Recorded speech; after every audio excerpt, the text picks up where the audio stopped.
بسم الله الرحمن الرحيم. Let us teach with your own teacher Muhammad Ismail. Nahmaduhu wa nusalli ala rasulihil kareem amma ba'd. Today discuss will be done on the definition of verb.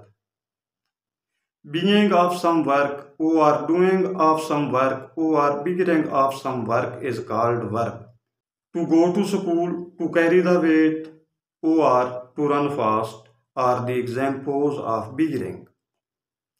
To write, to read, or to talk are the examples of doing or being. I hope that my position will be understood by you. Subhana rabbika rabbil izzati amma yasifun wa salamun ala al mursalin walhamdulillahi rabbil alameen.